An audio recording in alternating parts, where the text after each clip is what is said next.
What are we teaching our kids in kindergarten? I really want to know. Are they only watching Cocomelon, or are they only hearing A, B, C, D, F, G, or they're hearing hello, say mama, mama. Don't get me wrong, this is not entirely bad, but too much of screen time is not also good for a child's development.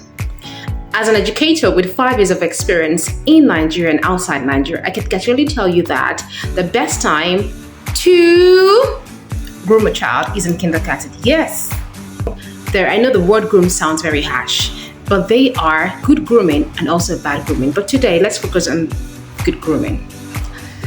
I hear a lot of time people say, oh, Nigeria is smelly, some states in Nigeria are smelly, and we should not blame the government, we should blame the citizens. And of course, this is not entirely wrong, because a lot of people, I see them throw used trash on the street, and thereby making the state to be dirty. Now, the best way to get the society to be better is training the children in kindergarten for the future, for the society that we look forward to. We have to train them, groom them for a better society we're looking forward to. Let me bring in this topic that I love so much: inclusivity of people with disabilities in society. And how do we teach kindergarten this topic?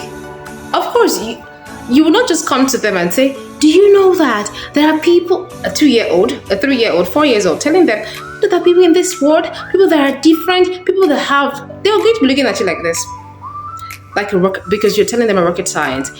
They do not understand what you're saying. Of course, they do not understand what you're saying. How do we go about this as an educator, training, grooming children in kindergarten? How do you go about this? There's something called instructional material. Now, you're going to dive into their imagination as an educator. You know what? When we were children, there are things that we imagine. We imagine that we are flying in the air. We imagine that we are fighting at war. We're doing all sorts of things in our imagination, and it feels so real that as we grew up, we felt like we felt like we really did these things, but we did not do it. It was only in our imagination. So as an educator, you're going to dive into the child's imagination to teach them what you want them to learn. And trust me, they will not forget about this. Okay, if we are going to be talking about teaching them about inclusivity of people with disabilities in the society, now, you're going to look it. You're going to dress it. First, you're going to craft a wheelchair. If you're going to talk about someone that is disabled, like doesn't have legs, craft a wheelchair. Craft it. You can use a chair, use some cardboard paper, paint it, make it flashy in their eyes. Let them feel wow. Let the kids be like, what is this? You might not necessarily bring an actual wheelchair. It won't entice them. It will not catch their fancy. So you just do something all totally different. Craft it and bring it to the classroom. You can dress like one. You can dress like a police officer who wants to direct them. You can dress like an old lady who is helping out. You can dress like mom. You can dress like daddy. And you sit down with them. Let them feel you. Let them see you in their imagination. And then you tell them, okay, this is how to do it. When you see someone that is disabled, you can help them. If you were sitting, you can help them. I mean, just do something instead of just teaching them. Play with them while you're teaching them, but you are playing with them. You're making them see, you're making them imagine. I mean, that's how to capture the attention of children. And guess what? You've just groomed them on how to treat people with disability in the society. Fine. Now the next one is going to be, if you want to train them about eating well, being clean, eating nicely.